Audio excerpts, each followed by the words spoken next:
This is Lucca. It's located in Tuscany, Italy. It's a magical city with lots of history.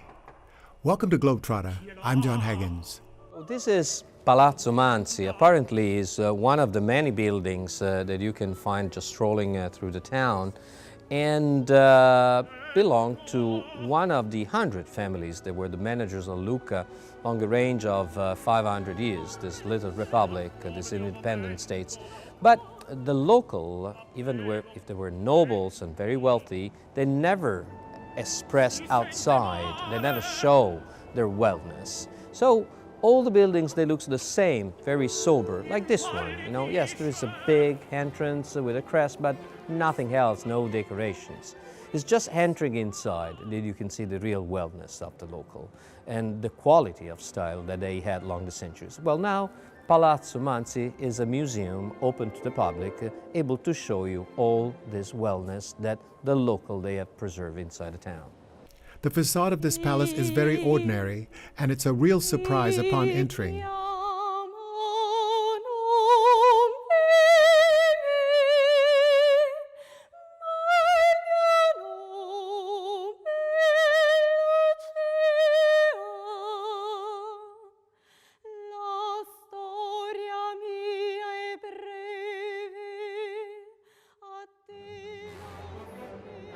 The music room in the palace is draped in frescoes from the ceiling to the walls.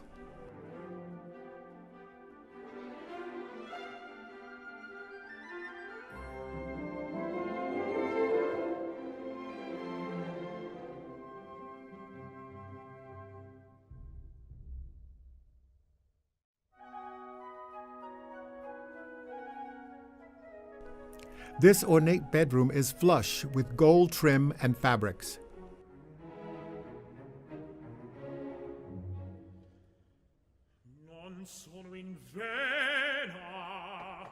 The Mansi Palace is filled with exquisite and unique tapestries. It's now a museum.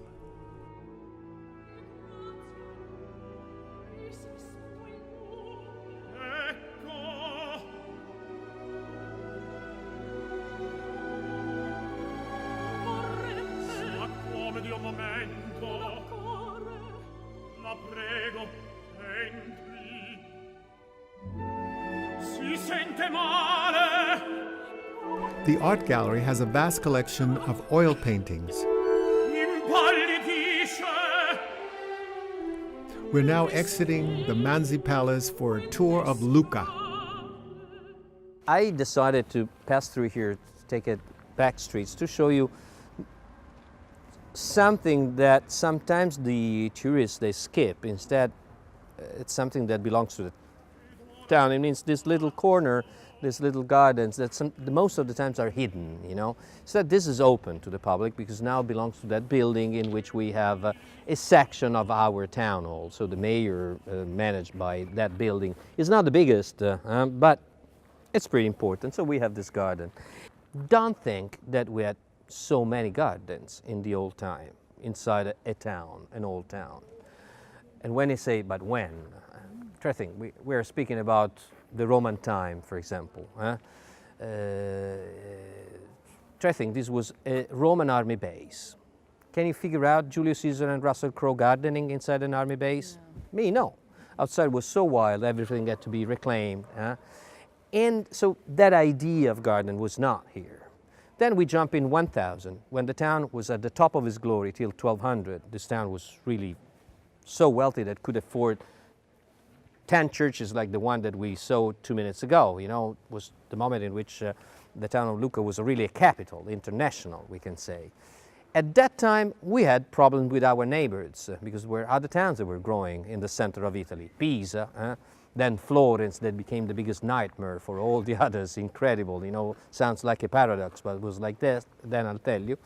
And so I think this town had new walls in 1200, very well fortified. What do you want to have inside the town? A rose or a carrots if you're surrounded by the enemies for 3 weeks?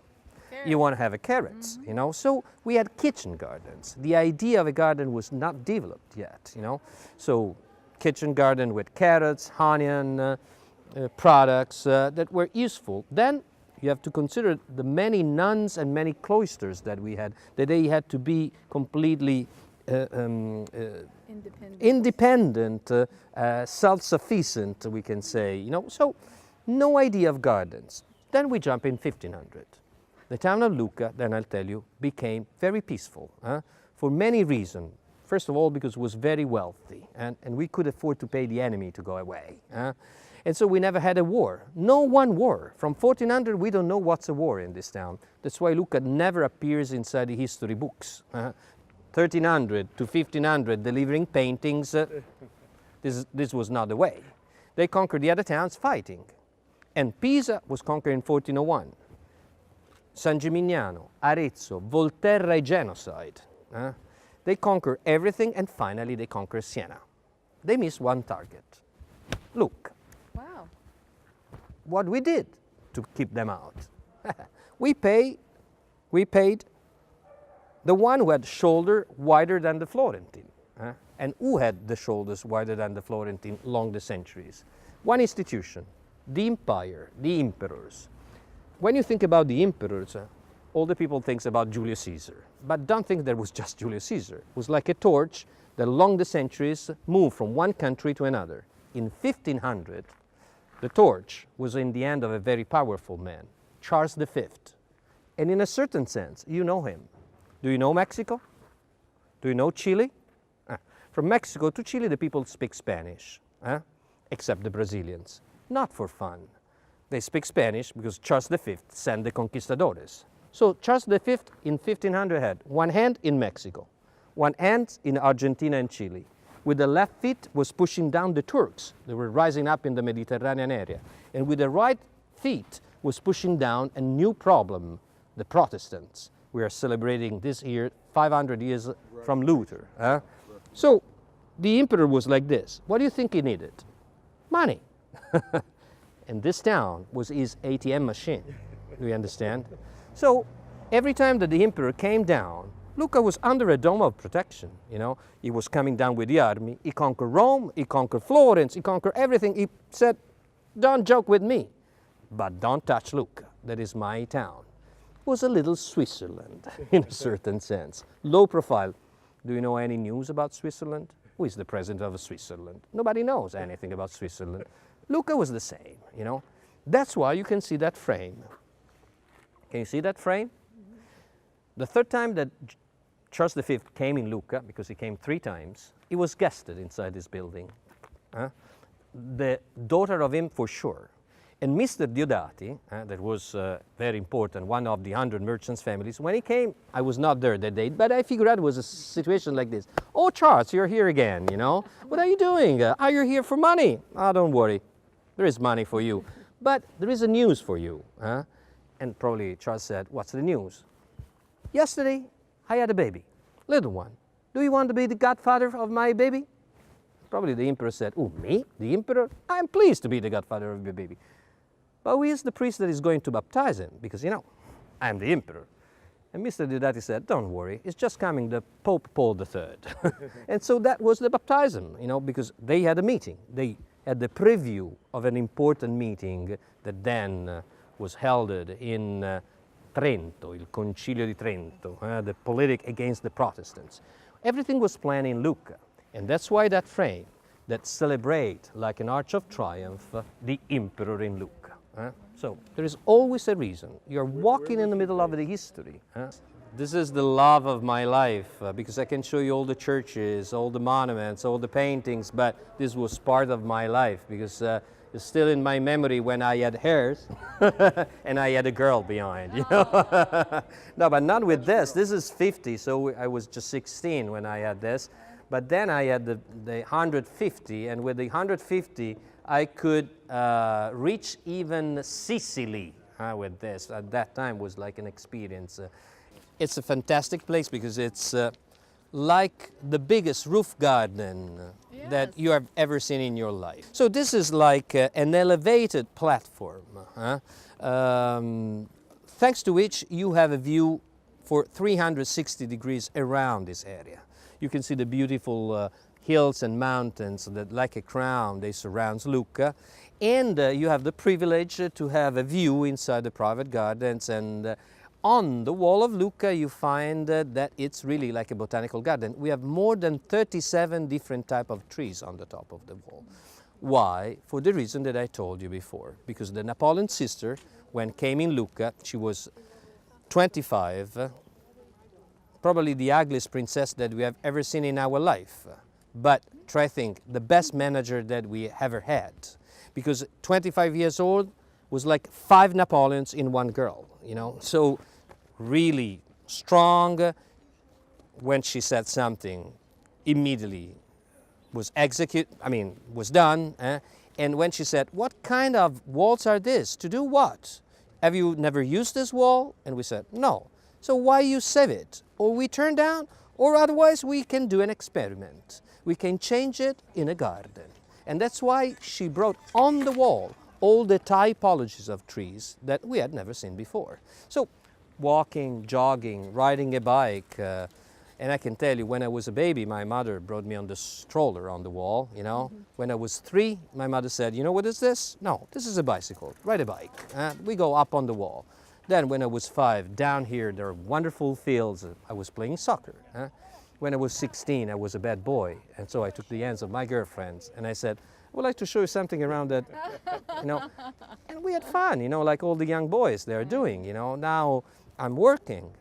Then one day I will come with my stick. And so it's like, you know, a circle, you know. And that's why this is our home. When we are on the wall, it's like to be back home. Even Puccini, coming from far away, watching the skyline of the walls, probably said, oh, I'm back home. These were founded in 1512. We started with the new bastions able to guest cannons. Because what happened after the medieval time? Try thinking like a King Arthur castle, you know. We had a big switch when the cannons were invented with a gunpowder, you know.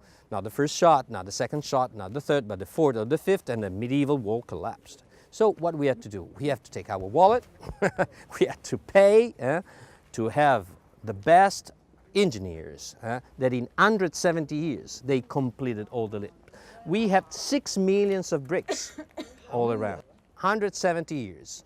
So it means 3 generations. And then I want to give you the good news, really. There was no need for it, but I mean, and no one enemy. We never shoot it against anybody, you know. So we did an enormous wall, we can say for nothing if you think about the war, for everything if you think about the peace, because this is a wonderful place. What do you think the girl said to the husband?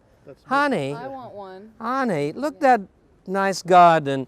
What do you think? Maybe we could, and the husband, very stingy, because the local were very stingy, says, honey, I love you so much, but you have to know just a little detail, that the architect who did that painting in the scenery is Filippo Juvarra, the same architect who did the Royal Palace in Madrid, the sceneries for the King of Turin, and then the theaters for the popes of Rome. Do you have a little idea how much it cost a garden made by... And what do you think she said? I want it! Watching in this direction, can you see this elevation? Well, that's like a Roman Arch of Triumph. So you can see the perspective with the Arch of Triumph. And when you turn your view, like we are doing in this direction, you see the second part of the function, with the buildings, with all these arches. And so it's like 2 sceneries in one play. Antica Trattoria Stefani is a family-owned and operated business that serves unique, innovative Italian dishes.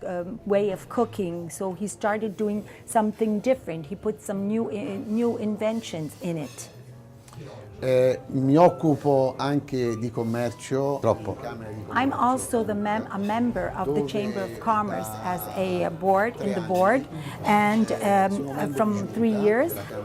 Di organizzare eventi. We are trying to do events to promote the territory and the products of our territory. He's also a member of the board of the National Federation.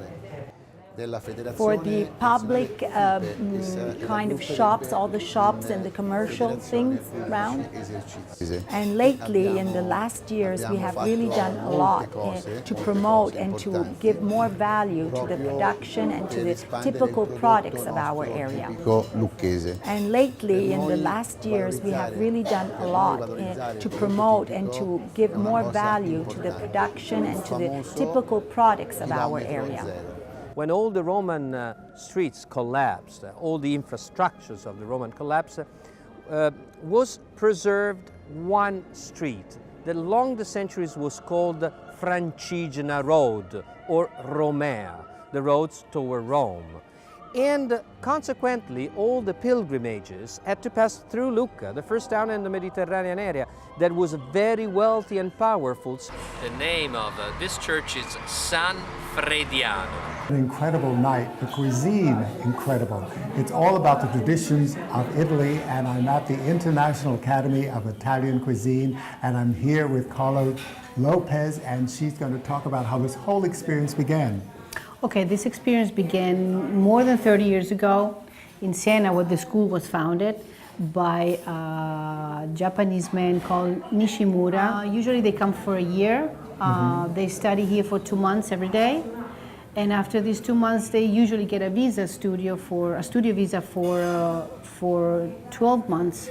So from the second month to the end of the visa, so that would be 10 months, they go for an internship, and we send them to the restaurants all over Italy, which we work with. So it's Italian food, so it's all about Italy. Exactly. It's all about the tradition of the Italian cuisine. Yeah, and there's nothing more wonderful than Italian cuisine. Exactly. It's exquisite. I mean, the fresh, everything that you use, whether it's vegetables or fruit, whatever, and you make these creative dishes. I mean, I experienced tonight some dishes that I have never had in my entire life. And it's using, mushrooms and all kinds of things that I'm salivating now just thinking about it. It was just everything was just exquisite. The octopus is Boiled octopus. with romarin, oil, and water. These beans, right. typical beans of Pietrasanta, schiaccioni. They come from a typical area of our territory. It's called Pietrasanta. Sage, And romarin. rosemary. Questo è il profumo di Toscana. This is the perfume of Tuscany. Sage, rosemary, and garlic are the real perfume of our Prego. Lucca territory. Tutto fatto. Toscana. But when you put in Environ. the beans, the water must not boil. This is the liquid of the cooking of Of what? the pulpo. Of the octopus. E betterave rouge, barbarossa, Red beet. Red beet. Red beet. red beet. It's the sauce to season the octopus. This is a plant. The belly button of Venere. This is plant. Questa è A Venus, questa l'ho yes. colta ora sul muro. He just picked it up now on the wall. This is Is pork. the little soppressata. Soppressata is the name of a charcuterie. It's a cold cut, right? Esatto, condita con il finocchio che loro It's, stasera assaggeranno calda. Okay, this is seasoned with fennel. This is the neck of the pork. Okay. Tipico sempre della typical cultura contadina toscana, Of the cucinare il farmer, maiale. let's say, tradition of Sono Lucca. cucina. So Quindi some salt pepe, and pepper. Okay, all around. He puts that in hot water. You put the Carne, garlic, altra the mezza cipolla, onion, and again salvia, sage, timo, timo, I don't know, thyme. thyme. The And International some Academy of Italian Cuisine is where you can learn how to prepare authentic Italian dishes. Now we're going Quindi. to start with the papa al pomodoro, tomato. Well, how can we translate it? It's very hard to translate. Like a tomato bread soup. Right, Bread it's a soup. bread. You have garlic. Yeah, you put Basilico. basil. E questa è and mentuccia. Questa è un'altra pianta tipica Men- della Toscana, perché non è proprio It's menta, not really mint, it's mentuccia. mentuccia. called. Buono.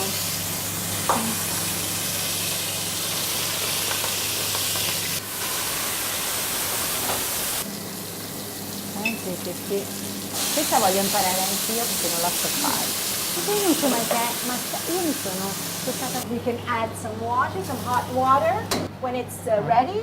Andiamo ad aggiungere il pane toscano Then we put in the bread, Tuscan bread, e parmigiano reggiano. and parmesan. Not fresh, still, yes, right. And the best is a Tuscan bread, you know, because without salt or with salt. Without salt. This kind of bread used to make the soup last for more days, for even 7 days, because it was without salt and it was with natural yeast. Questa? Papà, il pomodoro? Sì. Ma io per pasta, solo da fare. This meat soup, to purify the meat soup, it has to be a very smooth pasta. In order to make pasta, you need eggs, flour, and of course, olive oil. Pasta is the national dish, and you can find it everywhere.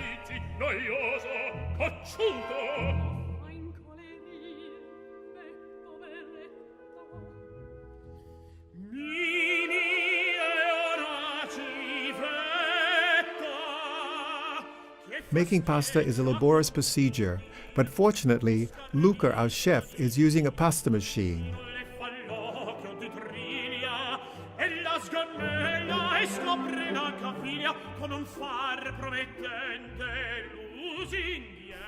Pasta is the national dish, and you can find it everywhere in Italy.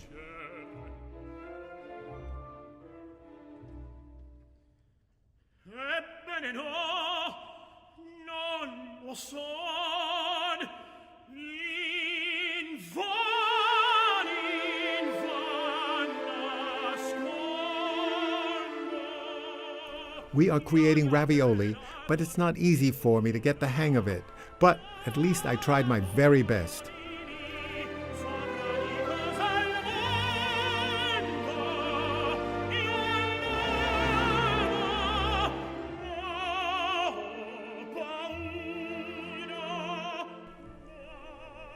I think it's so much work, but boy, is it delicious.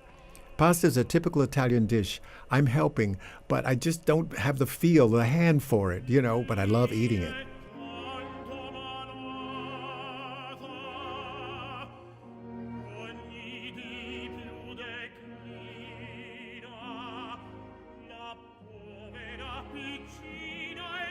You stir it, it comes away. Si leva. And again, it forms.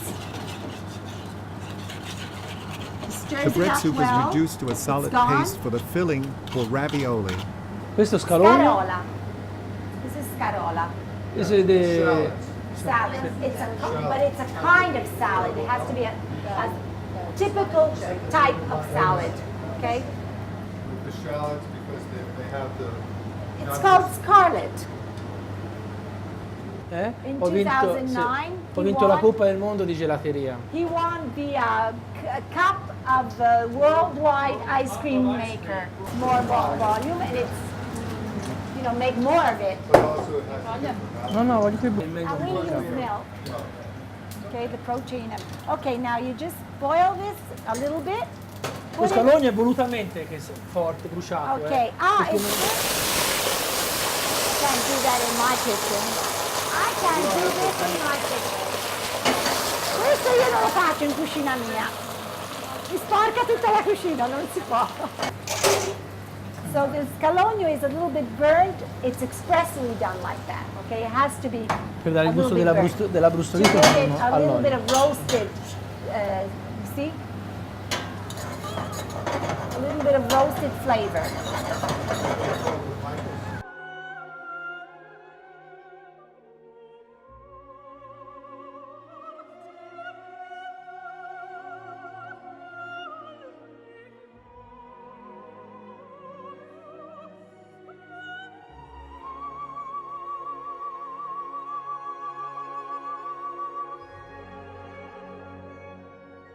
The octopus is appetizingly displayed over white beans with a beet sauce.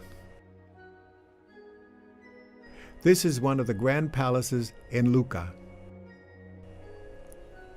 This is Monte Carlo, and it sits high on top of a hill.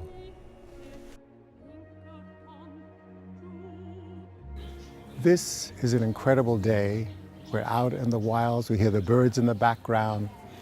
It's special because we had this wonderful lunch at Enoteca La Torre, and it was just absolutely incredible. All of the local foods. I mean, we're here for Lucca, and Lucca is a great city which has so much to offer, not only its history, but its culture and the history of Cuisine. What could be better than that?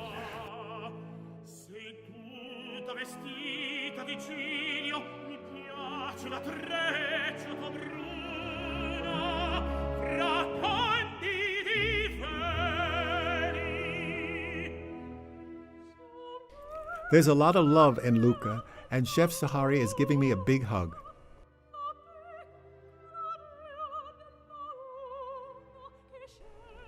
This is a sunny afternoon, and we are sharing great wines and colorful Italian dishes with new friends at Ristorante Enoteca La Torre.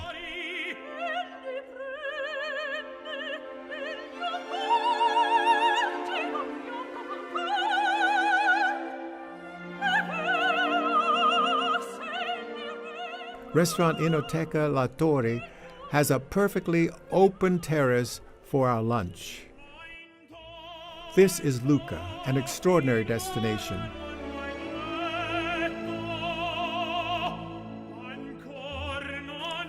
I have learned so much about Puccini, a master of the opera, La Bohème, Madame Butterfly, so many other operas. We had an incredible evening of opera where the opera singers' voices rang through the ceilings. It was incredible. You have to come to Lucca. It's amazing, and it's located in Tuscany. Remember, my world is your world, so get up, get out, and travel.